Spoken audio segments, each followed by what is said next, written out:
Hello, ladies and gentlemen, and welcome back to the Steel City Sports Report, where we talk everything Steelers, Penguins, and Pirates. I am your host, Brady Vini. How are we doing, everybody? Wrapping up the normal news streams here for the week on the channel. This will be the final one for this week, where we talk Pittsburgh sports just like this, because we are now under 24 hours away from the NHL's trade deadline. Will be live tomorrow afternoon from noon till about 3 o'clock, maybe a little bit over that, recapping all of the big trades that go down in the NHL. Some more trades as we are going live right now, popping off right now.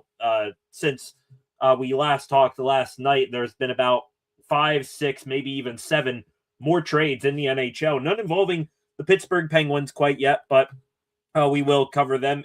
Here to begin the show in a few moments, we're actually going to go to the baseball world. I am wearing this baseball jersey right now. Just came in a few days ago, repping Team USA for the World Baseball Classic. Excited for Team USA to get into action tomorrow night. And, of course, we will be live Monday night as well. Paul Skeens will be pitching against Team Mexico Monday night, so we'll be on stream. I'll be rocking this jersey for Paul Skeens, but do want to start in the baseball world because there is some somber news. Nothing, too tragic here, but today, officially, the end of the Andrew McCutchen era of the Pittsburgh Pirates. He officially signing with a new team this morning. Who that team is, what he'll possibly do there, we'll talk about to begin the show in a matter of moments. Also, the Buccos, they played a game today, but that is secondary news to the McCutchen story, and also them making a trade last night, shipping off a piece of their bullpen to bring back a depth piece. I didn't understand the trade too much. Maybe as we approach, 24 hours after the fact, that happened about half an hour or so after we were done live streaming last night. Maybe I'm starting to open up to the move a little bit more. Then we'll get into the Pittsburgh Steelers, a move that we have been waiting for the Pittsburgh Steelers to make pretty much all off season. Finally happened last night as well. A very underwhelming acquisition at around this time last year for the Steelers.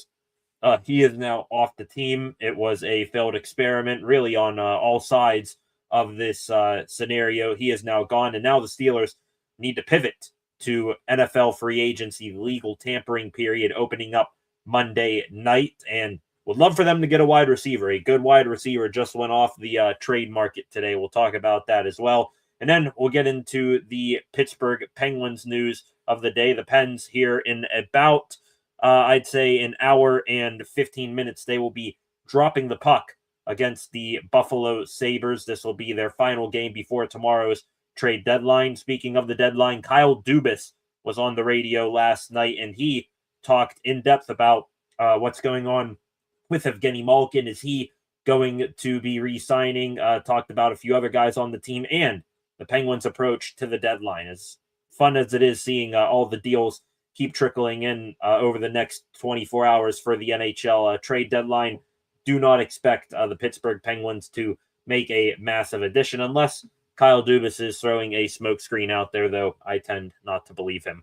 We'll talk about all that and more throughout the show here this evening. But before we officially get this show on the road, if you are new here, welcome to the Steel City Sports Report. On your way in, the 10 of you I see in here right now, please subscribe to the channel if you have not done so already. Also, leave a like, share this live stream, and in the comment section, thoughts, questions, or opinions that you have on anything that is on your mind or anything we talk about tonight. Please put that in the comment section. I enjoy interacting with you fine folks. Also, go give the channel a follow at Steel City SR on Facebook, Instagram, and X, and be sure to come back a little bit later on tonight for a new edition of SCSR 60. To the comment section we go to kick off the night. We'll talk about baseball here in a moment, and then we will get into this Steelers news, but we'll mention it right now. Concepts, what is going on?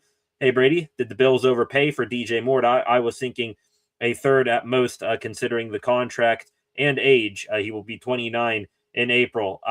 It was a second-round pick. I think, could you have maybe given the Bears a third-round pick, and maybe that would have gotten you DJ Moore? That's a possibility. You might have needed to wait a little bit closer to draft night to get a deal done like that. But also, I think, the Bills sending over a second and also getting a fifth-round pick back on top of it, I think that's sort of equaled up to a third, given, a second, but also getting a fifth back with DJ Moore. The Bills, not sure what their cap situation is like either. I think they took on the entire DJ Moore contract, but I am not 100% certain. But, I mean, hey, they are in a position right now, to be quite honest with you, where they can be more aggressive than the Pittsburgh Steelers. The Steelers, they don't have a franchise quarterback, so they can use up all the 12 draft picks that they have in this year's draft. I doubt they will, but the Bills, that Josh Allen window, it is closing ever so more as the years go on right here. Some would say that it maybe even is closed after the firing of Sean McDermott and them having a chance to go to the Super Bowl last year, not needing to go through any of Patrick Mahomes, Lamar Jackson, Joe Burrow, any of that. But the Bills, they were definitely in a spot, I believe, to where they could have overpaid a second-round pick to get DJ Moore. Good player. We'll get into his stats here in a little bit, but is it a bit of an overpayment? Not as much in my eyes as I would, see with other people out there and how they analyze the trade. Hope everybody is doing well, like Concept says, on this rainy day. It is rainy and the fog starting to roll in here in Western Pennsylvania. Going to go into our first topic of the day and first topic of the day. And got to be honest with you, not one massive story here today. We're going to hit on sort of the main bullet points of each team here today, and then we'll get into the extra Pittsburgh sports news afterwards. But the Pirates, we'll talk about them and the Andrew McCutchen thing in the trade. That's going to be one segment. Then the Steelers, their free agency outlook, them cutting a tight end that everybody has wanted cut for quite some time now. We'll start with the Pirates here right now. Who would have thought that their spring training game today would have been the least of interesting things for them? They last night, as soon as we hopped off stream, they immediately went out and traded a relief pitcher for a depth person. We'll get to that here in a moment. But the Buccos today, Bradenton taking on the St. Louis Cardinals. Mitch Keller, think he pitched all right. Not his best stuff, but not his worst either. 3 innings pitched, 56 pitches, 1 earned run, 2 walks, 3 strikeouts. Alika Williams had a 2-run home run. Good for him. Ryan O'Hearn continues to mash here in spring training, but the Pirates, they ended up losing that game 3-2. And to be honest, who cares? Because the big news today, Andrew McCutchen officially gone off to a new team. I was waiting for this. I'm actually a tiny bit shocked that it took this long of a time for McCutchen to land on a team's roster, and it's going to be the Texas Rangers that McCutchen is going to. It is a 1-year minor league deal for McCutchen. It's basically a non-roster invitee contract. He'll go to training camp now for the Texas Rangers and see if he could make their roster. Also, we just got, within the past few hours, the numbers on that deal. It is a $1.25 million deal should McCutchen make the roster of the Rangers, and it will max out at $2.5 million. So the McCutchen era officially done here for the Pittsburgh Pirates. It is a bit sombering, I mean, we knew that it was obviously coming to an end when the Pirates ended up adding Marcell Ozuna. I think that was the official, nail in the coffin here, but still can't help but, feel awkward. And we're reliving, 2018, 2019, something like that all over again when the Bucs traded McCutchen. And it's going to be weird seeing him in a different team's uniform once again. But hey, I wish him nothing but the best. But also, this team, they needed to improve, and they needed to improve immensely this offseason. If I'm the Pirates, do not regret any of the moves that you made. Marcell Ozuna, Ryan O'Hearn, Brandon Lau, bringing in any of those guys. Maybe they do regret, sort of stringing McCutchen along a little bit this offseason to where just now he is getting picked up by another team. Maybe they could have been more upfront with him, saying, "Hey, we're going to move in a different direction. If you end up finding something, then don't hesitate to take it." Instead, the Bucs said, "Oh yeah," I feel like it went like, "Oh yeah, we still could come back to you right here." And I think Kutch, being the Pittsburgh lover that he is, was holding out for that. So unfortunate way that things ended here, but also the Bucs, doesn't matter. Well, it does matter how they, strung along McCutchen this offseason, but also right now in this era where you're going to have Paul Skeens and you're soon enough going to have Connor Griffin, you needed to be aggressive this offseason, adding bats. McCutchen surely was again one of the better bats in the Bucs lineup last year, but still, second or third best bat on the worst offensive baseball, one of the worst. Still, you could, swap out that bat, get in something more productive, hoping that Marcell Ozuna could be that. McCutchen now, wishing, again, nothing but the best for him in Texas. Kind of sucks how his last go around here with the Bucs went. 3-year return tour, stretched out into 3, to be quite honest with you. I thought it was going to be a 1, at most 2-year return tour for McCutchen, and we wound up getting 3 out of it. Unfortunately, the Bucs didn't do more winning in that time, but now McCutchen's going to go to the Texas Rangers, and hey, he'll, I'm sure, be on their roster and maybe even gets moved to a contender at some point next season. I doubt the Rangers are going to be serious contenders with their off-season moves, or maybe they will be. Who knows? But Kutch off to Texas now. Wish him nothing but the best. The other big Pirates news for today, this happened when we went off of the live stream last night. They made a trade, and this one here seems like everybody had the same reaction. All right, what the hell kind of trade was this? There was always that one, like Ben Cherington, questionable, makes little to no sense move we were waiting for this offseason. And I mean, if this is it, then I think we'll dodge a bullet, but still kind of odd that this deal was made. The Bucs ended up trading one of their young electric arm relief pitchers, Kyle Nicholas. Everybody knows who he is. They traded him to the Cincinnati Reds, of all teams. And the Reds, in return, ended up sending a utility infield outfielder, 25 years old, Tyler Callahan, to the Bucs.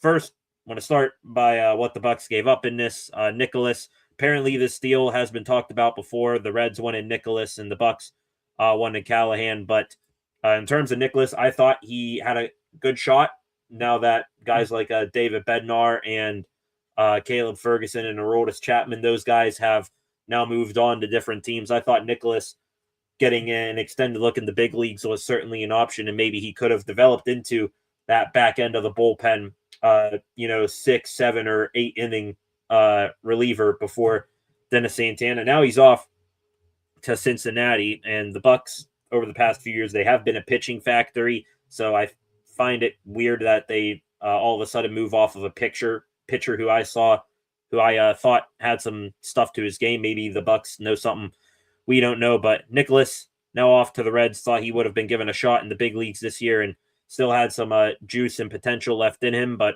also the Reds, maybe they needed to make this move, and they were getting aggressive, and they said, all right, we like Tyler Callahan, but Hunter Green, our starting pitcher, he just got hurt yesterday, getting his right elbow looked at. Maybe we need to add a pitcher of some sort, maybe move one of our long inning relief guys to the rotation, and we got an opening in the bullpen. Maybe that's why they made the move. Also, feel kind of bad for Jared Jones, apparently.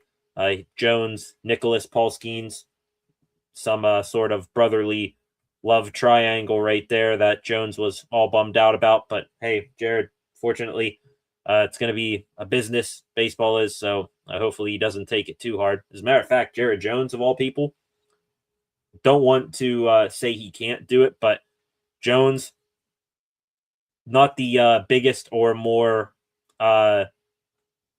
what's the word I'm looking for? He's not the biggest or most durable body type for a starting pitcher role. Maybe Jared Jones could find himself in a Kyle Nicholas role, a late inning relief guy that just comes in and throws gas. But hey, who am I to say Jones cannot come back and be a rotational piece?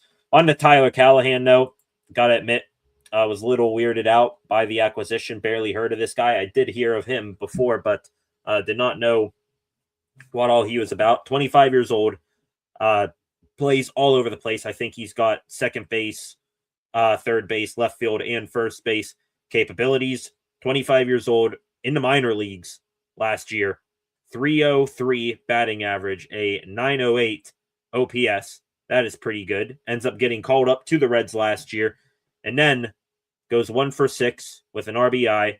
And then I'm not sure if y'all, when this trade was fresh last night, if you saw the video, Tyler Callahan ends up breaking his arm that ended his season last year in May. And hopefully that arm doesn't bug him and that he is fully recovered from it, because yikes, that was an ugly looking injury. Talking about snap, crackle, and pop in his arm.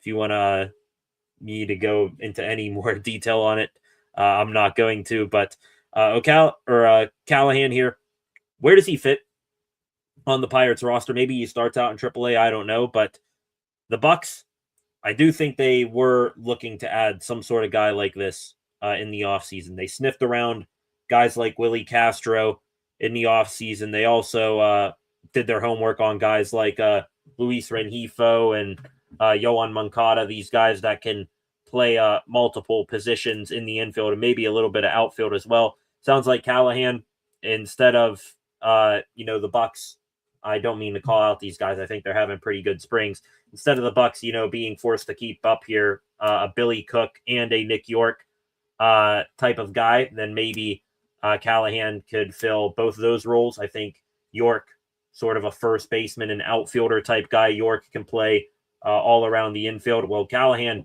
he can pretty much do both. Play any of the corner outfield spots, corner infield spots, second baseman. So looks like the Bucs really found their super utility player here in Callahan. Let's see and hope that he can be every single bit and finish unlocking his potential that made him the 19th prospect in the Reds pipeline going back a year or so ago. So welcome to Pittsburgh, Tyler Callahan. Hopefully he gets to Bradenton and we can see some of him before the beginning of the season. By then, I think we'll get some sort of inkling of whether the Bucs are going to bring him up to the big leagues for the beginning of the regular season. Left-handed bat as well. So there's another lefty added to the Bucs lineup. Not sure how many more lefties they could fit on this roster without completely overtaking right-handed bats. And best of luck to Kyle Nicholas. I'm hoping that he, has a good time with the Reds, hoping that he's successful, just not when he plays the Pirates. And now he gets to go and represent the Reds for Team Italy in the World Baseball Classic instead of the black and gold. But that's basically all that's gone down with the Bucs. Major news over the past 24 hours. Like I said, not one thing, a mega story over the other. They made a trade, they played a game, and Andrew McCutchen today, of all days, finally came to an agreement with another team, and he is no longer out there on the market. Any long shot dreams or scenarios of McCutchen coming back to the Bucs for this one last year, those are now gone and out the window. So best of luck to those guys, and now we move ahead in Pirate spring training and World Baseball Classic and all that good stuff, wishing nothing but those departed the best. And welcome to Pittsburgh, Tyler Callahan. 8 of you in here right now on this Thursday evening. Going to move into football next. Same thing with the Pirates news. Not one big story to talk about that's bigger than the other. We'll get into the roster move they made last night, cutting a tight end, and also them looking ahead to maybe adding a wide receiver. So on the free agency market, I know some of you in the comment section right now wants to put your thoughts and opinions on who the Steelers should add in free agency or via trade. Not going to rule that out either. To the comment section, we go here. See Flacco, that in here. You guys introducing yourselves as well. Concepts with a comment here. That's where we're going next. Tight end Jonnu Smith getting cut last night. Pay Darnell Washington seems like a no-brainer. I definitely do think. Now, are you going to pay Darnell the $12 million that Jonnu was making? I don't necessarily, want to give him $12 million coming off of a good season. Don't get me wrong, but also the broken arm. Maybe start at half. See if he'll play for $6 million a year and then go from there. But definitely do think that a good bit of this Jonnu money is going to get rolled over into an extension for Darnell Washington, and maybe any crumbs you have left after extending Darnell, you could roll over into a Joey Porter Jr. extension and Nick Herbig extension as well. Flacco, wasn't Callahan a jack of all trades? Yeah, he was. Believe the thing I saw, right field, left field, third base, first base, second base. So super utility guy for the Bucs. I think Jared Triolo is that for the infield. Jake Mangum, he can play all the outfield spots. And then Callahan, he can play infield or outfield. I think that would pretty much seal up the bench for the Buccos. You're going to have your 8 fielders out there besides the pitcher. You're going to have your DH. That will be Ozuna. That leaves you, I think, 3 guys on the bench, and your catcher as well. And backup catcher, will that be Joey Bart? I don't know. I saw Bart today taking practice reps at first base before first pitch at the Bradenton spring training game today. Maybe Bart works at first a little bit this year. We'll see. But just thinking, Bucs, at least one outfield depth guy, one infield depth guy, and then maybe a guy that can bounce all around. I think Callahan is going to be that piece to the puzzle here. Let's just hope that he continues developing here. 25 years old, still young in his big league career. Let's see if he can hit in the big leagues for an extended period of time here. Only 1 for 6 and 7 at bats right here. Another comment here. Buying and trusting the process for the Bucs this year. I am too. Just a little bit curious about why it was Kyle Nicholas, of all people, that got moved. I mean, maybe he's out of options to the minor leagues, so the Bucs would have been in DFA territory or waiving him, something like that. But thought Nicholas had a little bit more left in him that the Bucs could have tapped into. But it's the Kanye meme. I guess we'll never know. Concepts here. The Highsmith John Gruden interview is awesome. Definitely worth watching. Did not see that. That's my first time hearing about it. I will have to end up starring this. Concepts. I will come back to that a little bit later on, see what that is all about. Concepts. I'd give Darnell all the money since it's not my money. That seems to be the phrase that tons of sports fans keep coming back to. They'll be so strong in a take about how much a guy should get paid, but then when they at the end of the day just give up on the argument, hey, it's not my money, so do I really care? Wonder if front loading the deal would be smart considering all the cap space they have. Con is way smarter than me there, though. I do think that's kind of the framework that Con has worked with all of his contracts. Like, out of all of the free agency contracts that Omar Khan has signed players to so far in his GM tenure, has there been one that, stands out as, the player signed it 2 years ago and now it's a burden on the Steelers? I think Omar Khan, he comes from the business side of the general manager trait. That's why he brought in Andy Weidel. Weidel's more the football brain, identifying players. Khan's more of the numbers and contract situation, making sure everything works under the budget thing. I'm sure Khan, every single deal he makes, he always makes sure that there's some sort of a backdoor that the Steelers could slide out from at least after the first or second year. So wouldn't be shocked if he tries to do that with Washington, Herbig, Joey Porter Jr., all those guys. And we'll see what sort of deals he makes in free agency here. Last comment for the time being. Don Kelly going to do a good job this season. Yeah, Kelly, very excited to see him get his first full season under his belt. And I heard someone put out there some take about is Don Kelly on the hot seat. It's a must-win season for the Bucs, and also the lockout apparently is right around the corner in Major League Baseball. Does that mean, the Bucs, maybe they make major changes when they get back from this new CBA whenever it gets agreed to? No. Donnie Kelly, he is, I think, the catalyst of all of these guys now finally rowing in the same direction. Like, going back a few years, Pittsburgh Pirates still looking like an absolute black hole in the MLB. Guys just come in here, and then who knows what happens from there. I think guys were playing for both the team. Some guys were playing for money. Some guys were playing just to help themselves and get stats. Now it seems like Donnie Kelly, being the communicator, coming from that bench coach background, I think he is now finally getting the troops all marching in the same direction and finally fully committed to, not just going for personal accolades and money. We're all going to get this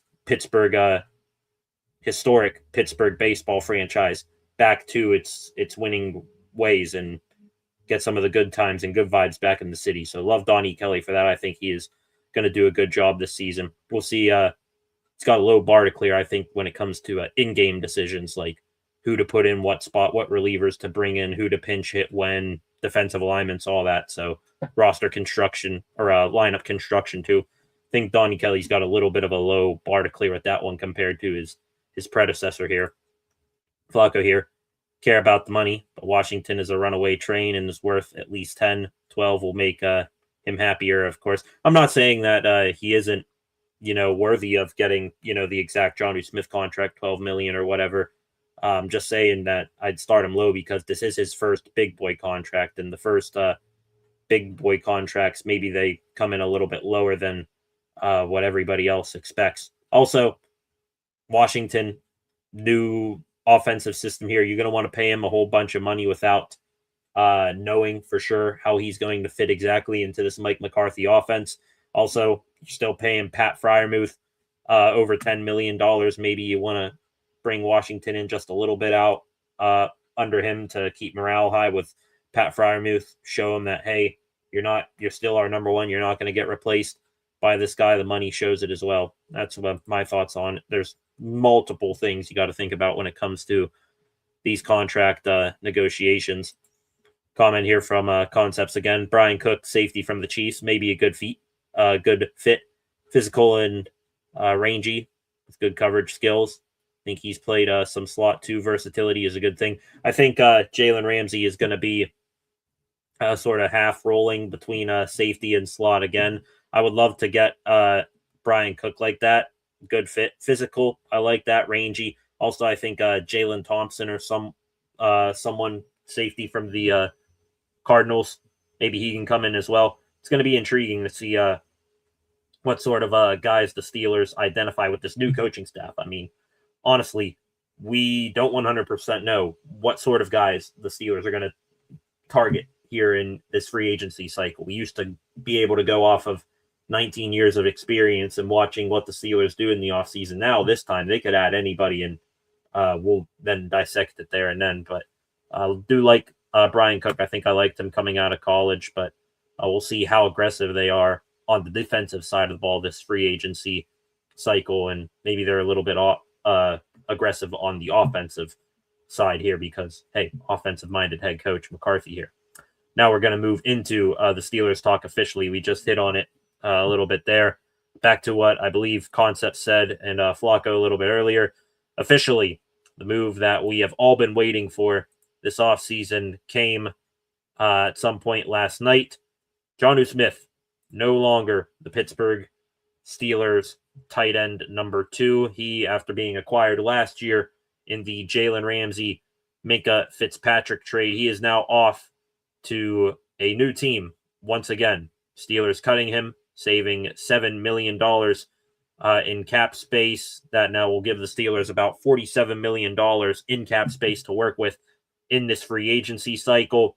Smith last year, after a season with the Dolphins in which I think he went over 1,000 yards, had 9 touchdowns, just 38 catches, 222 yards, and one and 2 touchdowns last year receiving. I think he had a few rushing on jet sweeps and stuff like that. But now Smith off the team. I think the team officially rid of all the Smiths that hampered and did not help the Steelers' offense last year. Jonnu, Arthur, Marquez Valdez, Scantling Smith as well. And also, I think Jonnu Smith reassures that Freiermuth and Darnell Washington will both be the number 1 and number 2 tight ends next year, because maybe the Steelers, if they were serious about moving Freiermuth, I've seen the trade rumors, I'm sure you have as well, they would have held on to Jonnu Smith, or maybe just held on to him to see how he works in the McCarthy offense. Nope.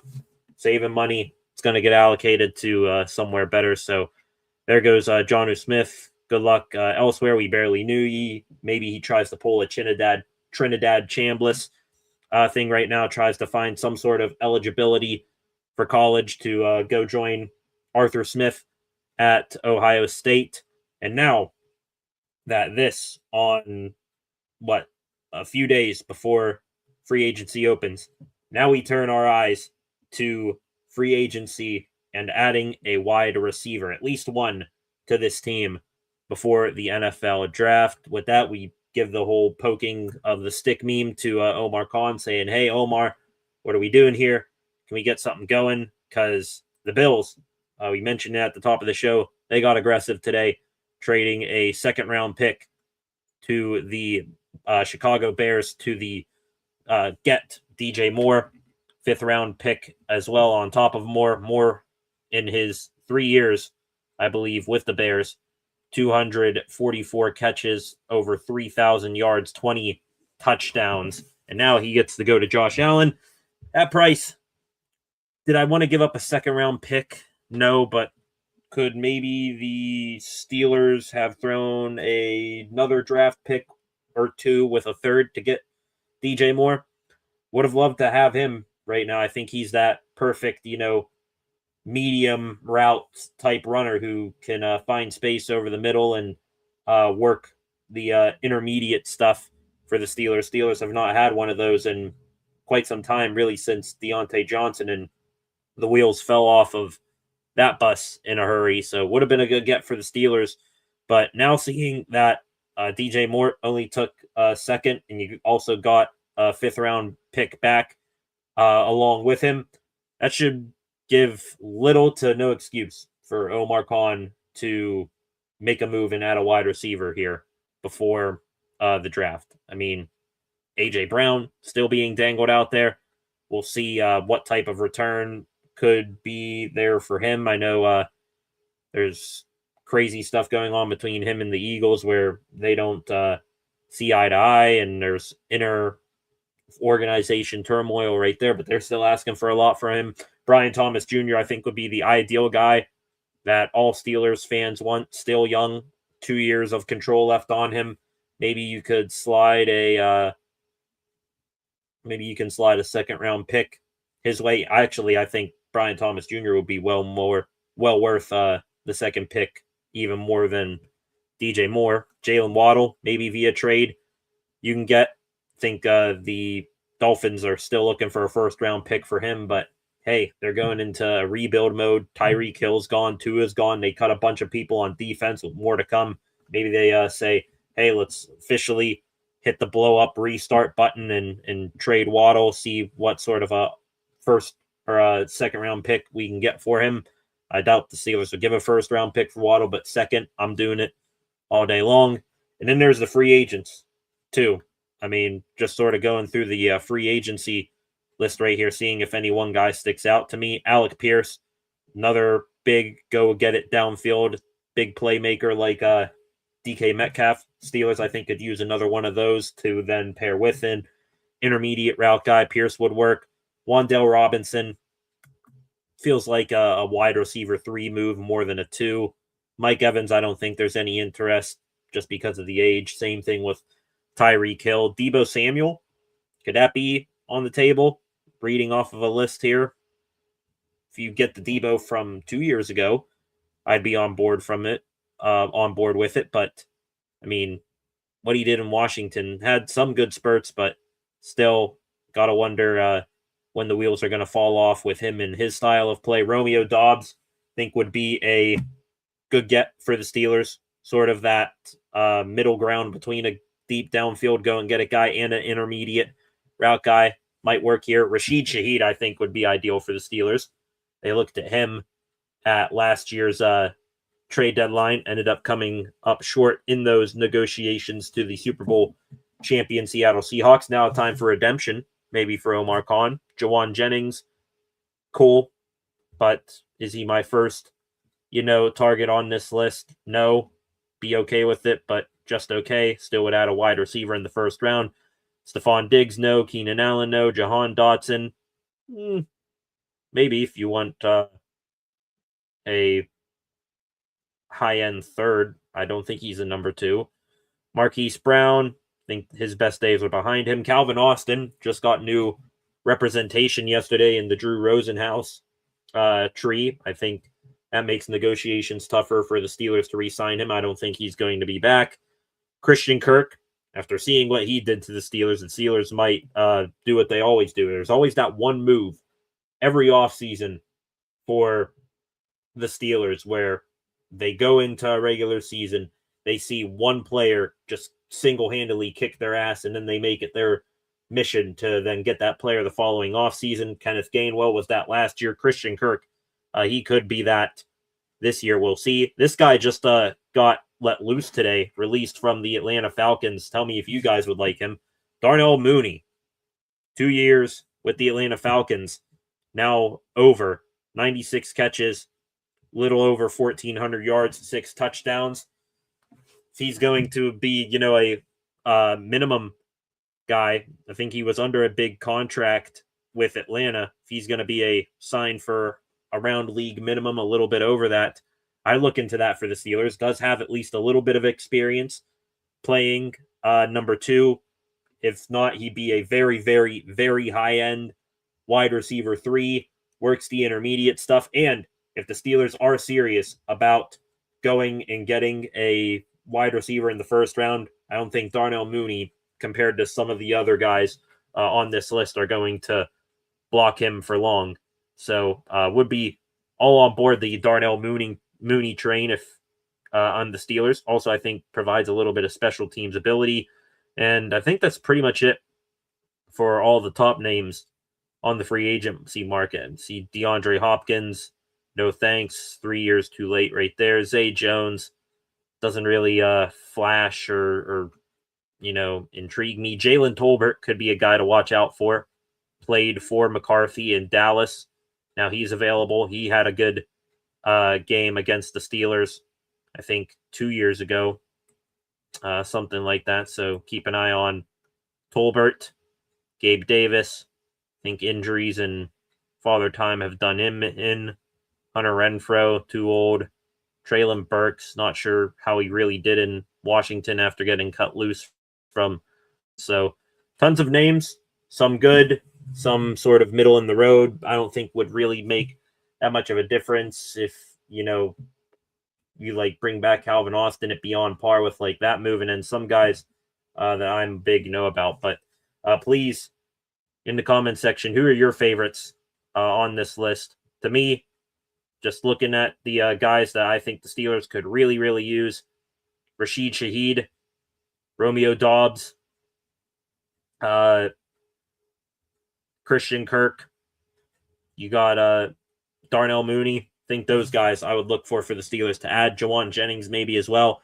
Those guys can be your, intermediate route runners. And also, if you do draft the first round wide receiver, wouldn't block that wide receiver, you'd still be able to go into the draft and get another Jordan Tyson, which could eventually fill the shoes of one of those guys I just mentioned as an intermediate route runner, or you can go and get the big body Denzel Boston, 6'4" from Washington, and he can be your other giant opposite DK Metcalf. So we wait now anxiously for Monday to roll around here. I believe it starts at noon, the legal tampering period, and we'll wait and see who the Steelers target, how they go about their business here with the NFL tampering period opening and the first free agency under the Mike McCarthy regime here.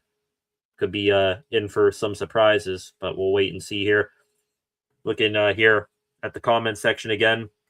You guys dropping in tons of comments right now. Flacco, right here, saw him.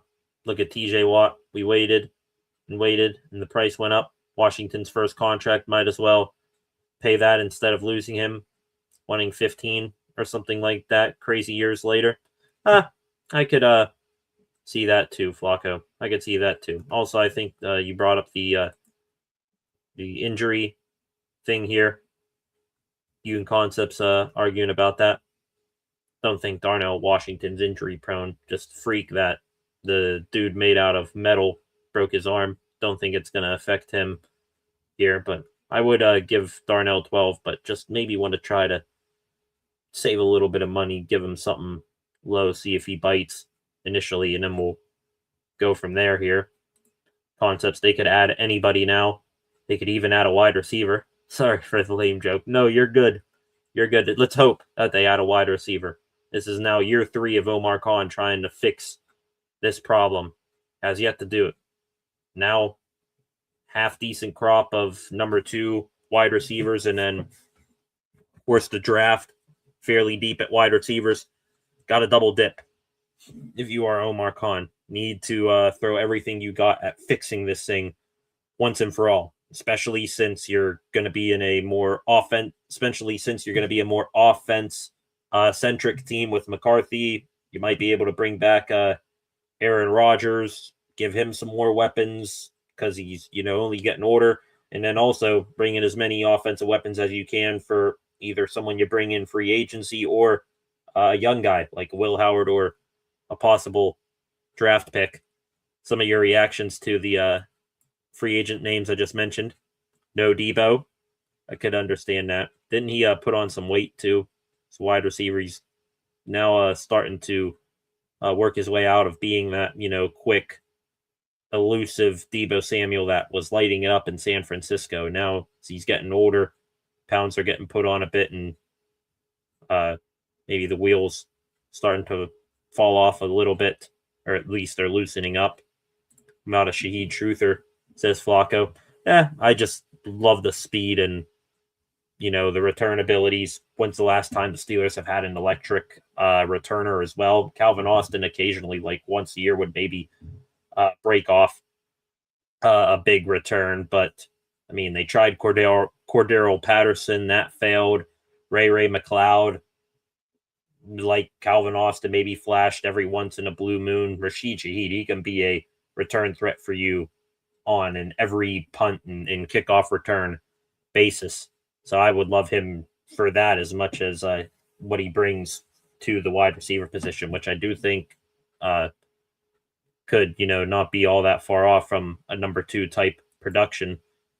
Rather Jawan Jennings over Mooney and Shaheed. I understand Jennings, but also, how much was the Kyle Shanahan system helping that? Is he going to do well outside of that?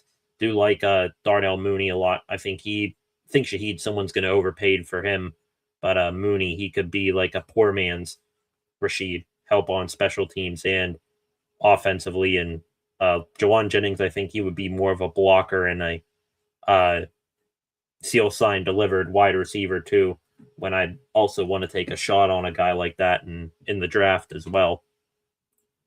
He even thought the offer of a 4th and a 5th for Shaheed was too much. Seems like a 3 at best to me, but who knows? Talking about the Shaheed deadline deal. I mean, now that 4th and a 5th, I mean, hey, it worked out for the Seahawks. They're Super Bowl champions, but now they not guaranteed of bringing Shaheed back for another year. Concepts here. Feel like anytime I see Mooney, he is dropping an easy catch. Could be wrong though. Don't want much Falcons, to be honest. I just think for what Drake London was taking away distraction-wise, Mooney all of a sudden went from just a guy with Chicago to, hey, this dude does have some wide receiver 2 type traits to him. I think that's where I come in on Mooney. If he can be a placeholder for a rookie for the Steelers and not cost all that much, I'd be all for it. Concepts here. DK, Romeo Dobbs, Jalen Tolbert. and a draft pick would be a good wide receiver room. And then you add on a Calvin Austin or Roman Wilson and Ben Skronik. I wouldn't mind that. Definitely do think Tolbert will come here. That seems like the slam dunk guy. If the Steelers do any sort of double dipping in free agency, Tolbert coming and playing under McCarthy again.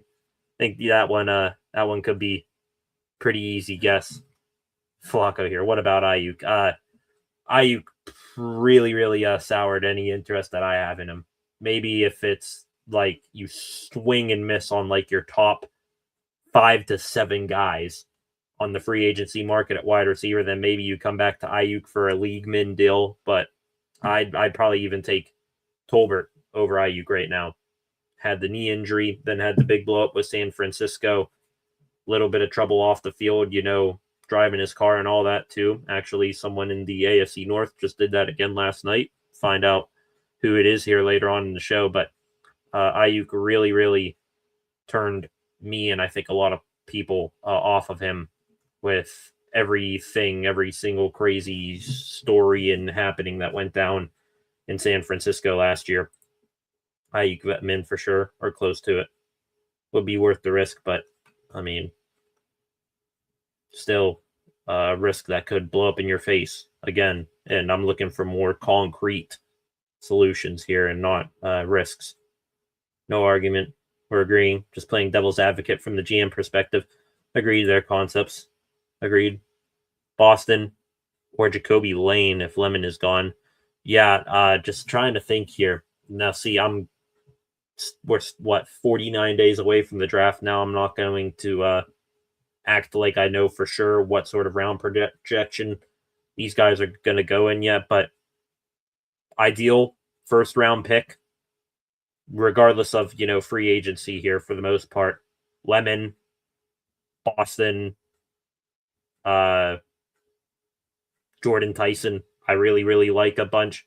One of those 3 guys in the first round, and maybe somewhere in day 2. I would take a Jacoby Lane. Could you imagine if you got both USC guys, Lane and Lemon? I think that would be nice for the camaraderie of the wide receiver room.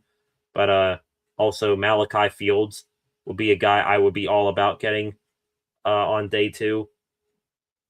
Trying to think of some other ones. Not sure where Brazel from Tennessee falls into this, but tons of good wide receivers, and I am excited to see which ones are going to be available for the Steelers coming up in April.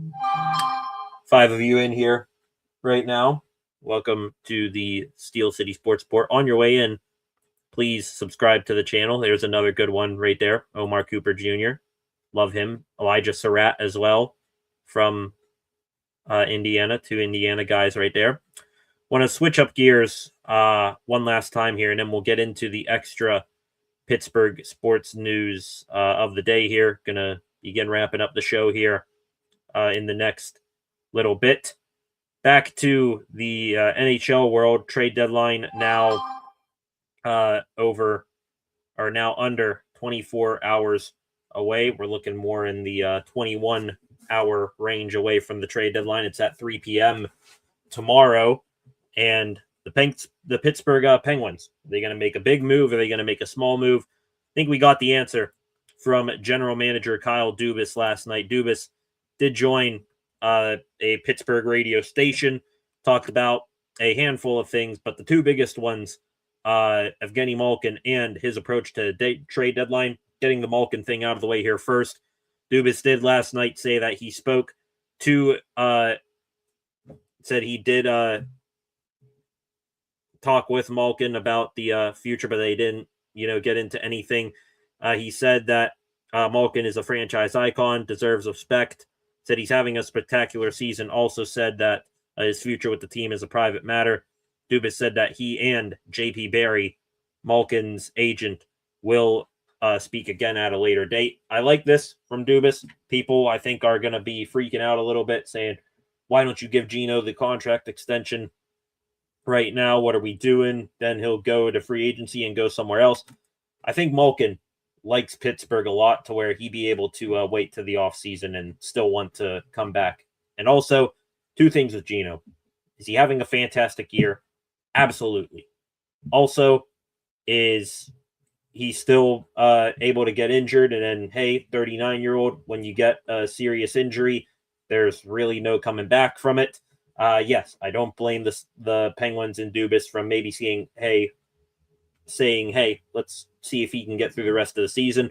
Also, Gino, what's a big reason why he's been absolutely tearing it up this year? He's singing for his supper. He's playing for the next contract. And I think the Penguins want to keep Gino a little bit hungry here for the rest of the season. Don't have Malkin take his foot off of the gas because he already locked up his contract for next year. So I don't blame Kyle Dubas for that. I'm actually cool having Malkin wait to the offseason. And I think the negotiations overall with Malkin and his agent will be pretty easy. It's going to be a 1-year deal looking in the $6 million range, something like that. So it will be pretty easy. I think the negotiations, just the timing of it, it's all about that right now. And I have no problem with them waiting. On the deadline, though, we will be live tomorrow talking about the NHL trade deadline. That will be around noon to sometime a little after 3. Hopefully you all come back for that tomorrow, the NHL trade deadline. Dubas, though, talked about it yesterday, and don't expect the Penguins to make a massive move or something like that. No Vinny Trocheck, like I have there in the thumbnail. No Robert Thomas, Jason Robertson, anything like that. I think the Rangers, I just saw a notification that came across here a minute ago. They will not be dressing Vinny Trocheck tonight for roster management purposes. So maybe Trocheck does get moved, but I would be shocked if it were the Penguins. Instead, the Igor Chinakhov trade number 2 for that could be in the works. Dubas, talking about it, said he would like to bring in a defenseman and an Igor Chinakhov type forward, not the exact player type of Igor Chinakhov, but the Igor template, taking a shot on a younger guy who maybe hit a wall somewhere, young, talented, with team control, and maybe he costs anywhere from a second-round pick to a 5th, something like that. Some guys that immediately come to mind forward-wise for that. Dawson Mercer from the New Jersey Devils seems to be taking it on the shins this year in a bad or a rough season for the Devils. Shane Wright could have been the first overall pick a few years ago, ended up going 4 to the Seattle Kraken.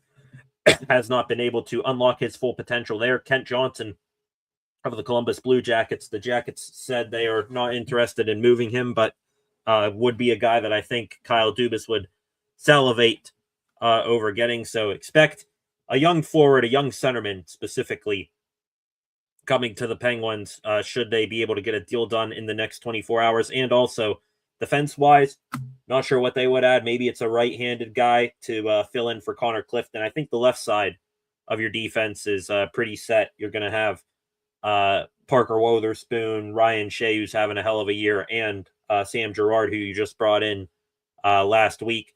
And then right side, Letang, Carlson, and then maybe you add a veteran there. Not sure if they're going to go young at that spot either. Maybe a Brett Kulak type guy would be nice, but, you know, with a right-handed stick in his hands. So we'll see how things go over the next 20 or so hours for the Penguins. I have no idea if they would get a trade done. All the trades today, they have been absolutely insane. I mean, there have been first and second round picks thrown around like candy over the past, few days. So if they don't make a move, they roster right now, I mean, center depth without Crosby, that's one thing to talk about, but the roster right now, it is pretty nice. So you may not need to do too much of a major surgery on it. But if it's going to come at the cost of like a first or a second round pick for, just a bottom 6 guy, then I'm cool with the Pens, standing pat and not doing anything at the deadline because, I mean, the trades today, some of them are pretty crazy. Jeff Petrie, ex-Pen, he ended up getting traded to the Minnesota Wild for a 7th round pick. Nick Dowd, a 35-year-old, tops out as your third line center maybe most of the times your fourth. The Vegas Golden Knights gave up 2 draft picks, a second and a third, plus a young goaltender for a fourth line centerman. That is crazy overvalue for Nick Dowd. Same thing with the Toronto Maple Leafs. Nick Waugh, forward, 29 years old. They gave up the Colorado Avalanche, sent Waugh to got Waugh, I should say. The Avalanche acquired Waugh from Toronto. Toronto ended up getting a first-round pick and a fifth-round pick in that deal. I don't care if the first-round pick's top 10 protected. A first-round pick for this, 29-year-old dude who I don't know what his season's like. That is crazy. Michael Bunting, still kicking in the NHL with the Predators. Ended up getting bought for a third-round pick by the Dallas Stars. Warren Fogle of the LA Kings moved to Ottawa. I believe LA got a second-round pick, and the two teams swapped thirds for a dude who's like maybe your second-line winger, most likely your third. Hell, he might even be on your fourth line. Just crazy overvaluing in acquisitions right now across the NHL. Hopefully Dubas doesn't bite too hard on, overpaying for something. We do have the draft picks to overpay. Honestly, we do. I mean, 1 first, 2 thirds, 2 seconds this year's draft, 1, 2, and 2 in the first 3 rounds next year, 1, 3, and 2 in 2028. But I'm not about to, give up a first round pick and a second for, some dude who's going to be here for maybe a year and a half, and then he'll either be old and worth nothing or, might be signing elsewhere. So no thank you for the Pens. If they don't do much at the deadline, I'm cool with it. If they do make it in Dawson Mercer and add a defenseman without giving up much, Kyle Dubas, again, another masterclass from him. Wrapping up, talking about the Pens here. Game is about to start between them and the Buffalo Sabres here in about, I'd say, 20 minutes or so. So we'll start to wrap up the show here in a moment. Ben Kindle, Dubas talked about him on last night's radio show, gave tons of credit to his director of scouting, Wes Clark, for finding Kindle, and he talked glowingly about Kindle and his commitment on and off the ice. Kindle will be back in a third-line role tonight between the two big boys, Anthony Mantha and Justin Brazeau. The rest of the lines for the Pens tonight, Novak, Chinikov, Malkin, that line stays together. Again, Ricard Raquel will be centering a line of Brian Rust and Avery Hayes. Connor Dewar, Noel Acciari on each side of Blake Lizotte, who returns to the lineup tonight after missing the game in Boston a few nights ago. Wotherspoon, Carlson, Gerard, Letang, Shea, and Clifton. Those remain the defensive pairings for the Penguins. Artur Shilovs starts tonight against the Sabres. And also the best news of all, Sidney Crosby, about 2.5 weeks, I would say, into his recovery from that knee injury he suffered in the Olympics. Good sign. Could be coming back soon, at the 3 weeks since the resume of NHL play. Sounds like Sid might be coming back sooner, maybe mid-March instead of the end of it. Skated today. No change in the status of, his injury per Dan Muse. But the fact that Sid's skating again, that is really, really good.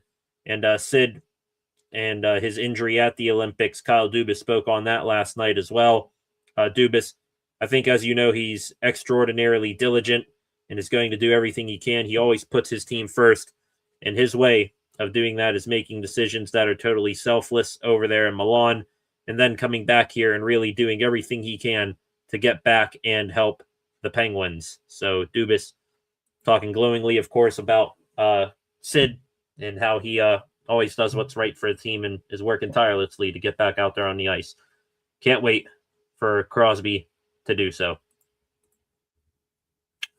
All right, ladies and gentlemen, 6 of you in here. Going to be wrapping up the show here in a moment with the extra Pittsburgh sports news of the evening. Let me go real quick back to the comments section, and then I'm going to do a quick stroll here through Twitter, see if there's any last-minute stories or maybe even some trades in the NHL that have gone down since we went live an hour ago here. Again, talking about who the Steelers could draft here. Flacco in here. Lemon likes Aaron Rodgers. Do have that in my draft notes about Mekhi Lemon. Does love Aaron Rodgers. Hopefully all that weird stuff that he was doing in his media availability at the Combine and him bombing his Combine interviews, hopefully that makes Lemon fall down a little bit. I doubt, highly doubt Lemon falls all the way down to 21, but maybe he does reach the teens, and then that's, just a hop, skip, and a jump away instead of a, cross-country flight for the Steelers to move up and take him. So hopefully Lemon's draft stock continues to fall a little bit more and the Steelers can swoop in and get him at the right time. Looking here, Flacco again. Lemon reminds me of Pickens and Jamar Chase mixed together. That's just my opinion. Maybe not as skilled, but personality-wise, I can see that. I can see that there. I think one of the guys I'm really excited about, Jordan Tyson. I believe one of the comps I heard about him was CeeDee Lamb. That's why I'm really all about Tyson, especially going into a Mike McCarthy offense, which he really got CeeDee Lamb's career going. I'm not sure that CeeDee needed all that much help either. THP here. Welcome, THP. Please trade Robo for Brady Tkachuk. Talking about Dallas Stars hockey right there. How do you feel, THP? You guys did make a few additions. You got Michael Bunting, ex-Penguin. You're going to love the way he plays the game. Dude goes to the front of the net and just grinds. You added Tyler Myers, veteran defenseman, down there in Dallas, in D-Town. Jason Robertson. Hey, slide a conversation over to the Pens real quick. If you guys, I'd be hesitant to give you guys a first-round pick, but if you want all the second-round picks that your heart desires, the Pens would be more than happy to give it to you for Jason Robertson. Brady Tkachuk also, is he having, a outstanding NHL season? I don't think so, but I'd take him on the Penguins too. Penguins could use a little bit more of a pest in their lineup. They got big bodies that aren't afraid to back down, like, Brazo and Mantha. Some guys do go to the nitty-gritty areas like Brian Rust and a young Avery Hayes who just showed up on the scene, but would love to get a Brady Tkachuk just for the presence out there alone. Flacco here. I like Tyson, but he won't be there. Counted out. Tate and Tyson being available. Yeah, I know, but hey, you never know. Draft is wild. If he's gonna fall to like the 10 range, something like that for Tyson, I would love to go up and get him. Coached by Hines Ward too. I'm sure that would get Steelers fans all tingly in the loins. 7 of you in here right now. I want to take one last stroll here through Twitter before we move on here. The lineup officially is out for the game about to start here in 15 minutes between the Pens and Sabres. Indeed, that is the same lineup that we just talked about a moment ago. Jeez. Padres. Not sure if I've been paying attention to that. I can see on my screen here the ticker behind me. The San Diego Padres beat the Seattle Mariners in a spring training game 27-6. They almost put up 30 on them. Jeez Louise. Wow. That is crazy. Seeing more here. Seth Rohrbaugh, Pittsburgh Penguins beat writer. Apparently, fire alarm going off in PPG Paints Arena while a tribute band plays in advance of a Jimmy Buffett night at the arena. Sounds like already the action is starting there in Pittsburgh. We got fire alarms going off at PPG. Awesome. Let's see here.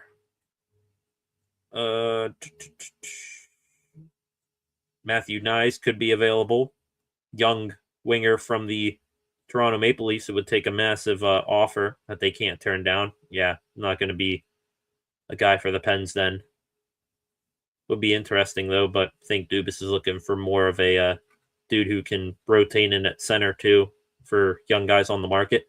There are a couple other guys that Toronto was dangling out there, I thought, but I can't remember who they are right now. Did see someone float out there last night, a AI mock-up of William Nylander in a Penguins uniform. That is my first time seeing anything about Nylander potentially changing teams, but you want to talk about making a splash move. If you're Kyle Dubas, go in and bring in Willie Nylander. Also, a guy that the Pens could be dealing tomorrow, Stuart Skinner. Cannot rule that out either.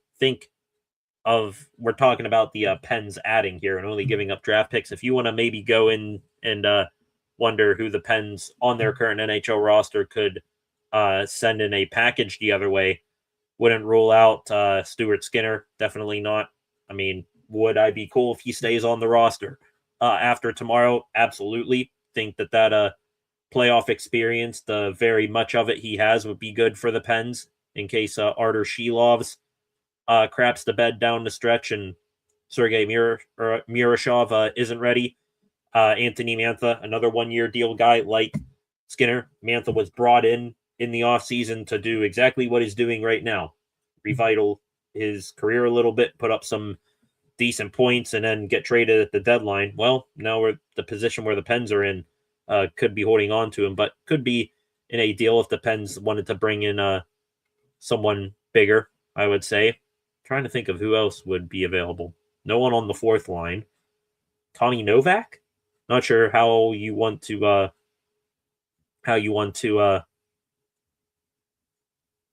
work out the chemistry between him and the two Russians, Chinikov and Malkin, right now. But if hypothetically the Pens were to bring in a Vinny Trocheck, maybe you could slide Tommy Novak the other way, sell high on him. Not seeing anything else right now on these NHL trades right now. So I think we're just going to take that and move into the extra Pittsburgh sports news for the evening here, ladies and gentlemen. Want to go back into baseball here as we wrap up the loose end stories of the day. The spring breakout game is going to be coming up here for the Pittsburgh Pirates, and today they officially announced the roster for their all-prospect spring breakout team. Of course, Connor Griffin, he will be playing in the spring breakout game. Some other Pirates of note that will play in that game. Bubba Chandler, even though he is about to graduate from prospect status when he makes the big league club, Chandler will play in the game. Seth Hernandez, who was drafted 6th overall by the Bucs last summer. Dude throws gas. He'll play in the game. Edward Florentino, who rose up the ranks like a rocket for the Bucs with the bat. He'll play. Hunter Barco, left-handed pitcher as well. Look for him to maybe be a sneaky addition to the Bucs rotation because they haven't signed a left-handed rotation pitcher yet. Maybe Barco would be the guy. Just looking at some other names here that are sort of off the radar that people need to watch. Brandon Bedoy, relief pitcher, pitched in AA and AAA last year, I think a little bit as well. Dude was lights out of the bullpen, could make the big league club at some point this year. You got Antoine Kelly, another young prospect of the Pirates as a pitcher, I believe number 9 in the Bucs farm system with the new MLB pipeline rankings coming out yesterday. He'll pitch for Netherlands in the WBC. Sander Muth, Justin Mice. You got Levi Sterling, who was a decently high draft pick a few years ago. Omar Alfonso, a catcher. Rafael Flores, who was acquired in the David Bednar trade last year. He'll play. Could be on the Bucs opening day roster as well. And then Yordani infielders. Yordani De Los Santos has hit a couple of home runs for the Bucs in spring training. Tony Blanco Jr., who is a massive human being. Just all he does is hit bombs down in A-ball. Tamar Johnson, first-round pick from 2022. Maybe he actually embodies the name of this game, breakout. Been waiting for Tamar Johnson to break out for this team. Hasn't done so yet. Sammy Stafura, who was acquired last year for Key Brian Hayes. And then in the outfielders, Florentino, Justinson Garcia, who they got for Johan Oviedo this offseason, could be fighting for a roster spot on opening day for the Pirates. And then Esmeralyn Valdez, the other guy I really want to watch out for. Valdez, kind of like Edward Florentino, outfielder, hit really, really well last year and has shown a little bit of pop in spring training so far this month. Sort of transitioning here into football.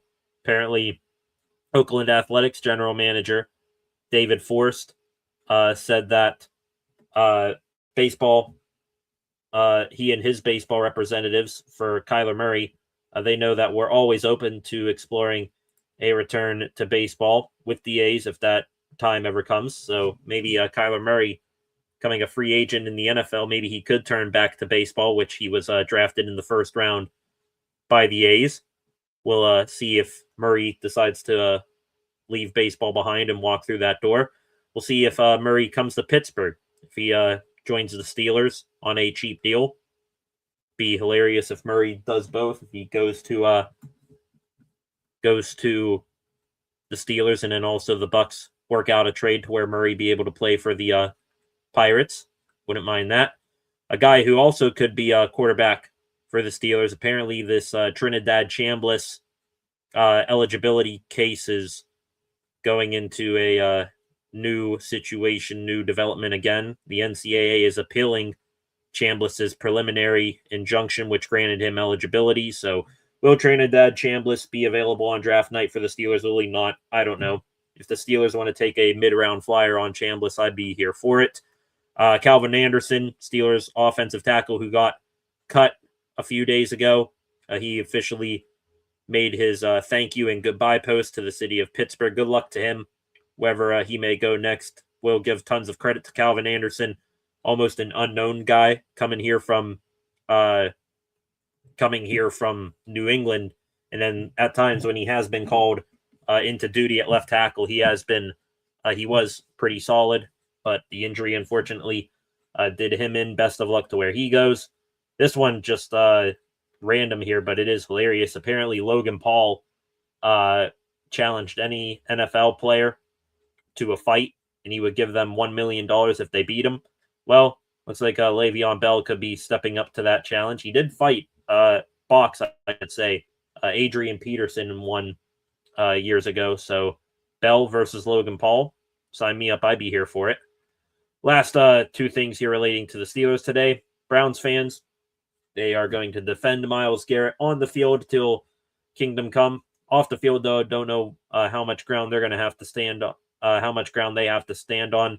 Myles Garrett last night cited for speeding in Northeast Ohio. This was his 9th time getting nailed for a speeding citation since 2017, and the second one since he flipped his car back in 2022. So Myles Garrett, guess you can win DPOY, get paid $41 million by the Browns. You can even date an Olympic skier, but still gonna do dumb stuff in your car is Myles Garrett right there. And the last thing for the Steelers today, happy birthday, 80th birthday to Rocky Bleier. Hats off to you there, Mr. Bleier. Thank you for the legendary work you did for the Steeler dynasty teams. Overshadowed a little bit by Franco Harris, but we know Rocky and all that you've done for the Steelers on and off the field. And the last thing here for the night in the extra Pittsburgh sports news category, just one extra thing on the Penguins today. This kind of news, but also not new news. Apparently the sale of the Penguins from Fenway Sports Group to the Hoffman family of companies not yet completed. And I've gotten the question before, when's the sale become official? When does the new ownership take over? Apparently the holdup in the Hoffmans taking over, the sale has not yet been approved. Shout out to Dan Kingerski of Pittsburgh Hockey Now. Apparently, based on some of his sources, the Hoffman family of companies, after agreeing to a purchase of the Penguins back on December 19th. Apparently, league sources tell Kingerski the league has not yet approved the Hoffman's purchase, and the league is still working through the process. The Hoffmans, they do have a net worth of approximately $2 billion, and the Pens are being bought for $1.7 million. So that is a good chunk of change for the Hoffmans to spend on the Penguins here. We'll see if this thing gets approved. I do think it's going to be a, midsummer thing when it gets approved finally. But, I mean, hey, as long as the Pens are still winning on the ice, I mean, you can settle the whole change of ownership thing off the ice at a later time. Let's get through this season right now. Things are going. Positive vibes right now for the Penguins. Let's make sure we wrap up the season with those good vibes as well. 10 of you in here right now. Believe that is going to wrap things up for the night, ladies and gentlemen. The Penguins game coming on here.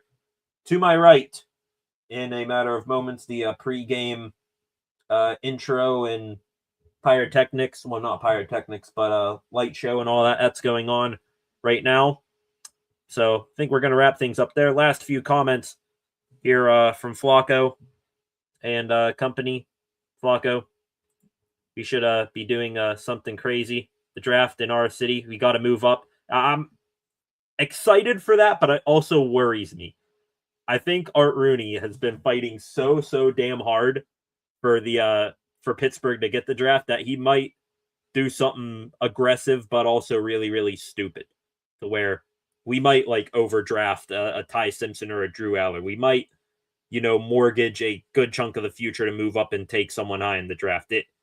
It intrigues me that the draft is in our city, but it also worries me for that exact fact that Rooney is going to be behind something and say, hey, we got to make a big splash here. We got to be the talk of the town here, even more so than the draft just being here. So you get what I'm saying.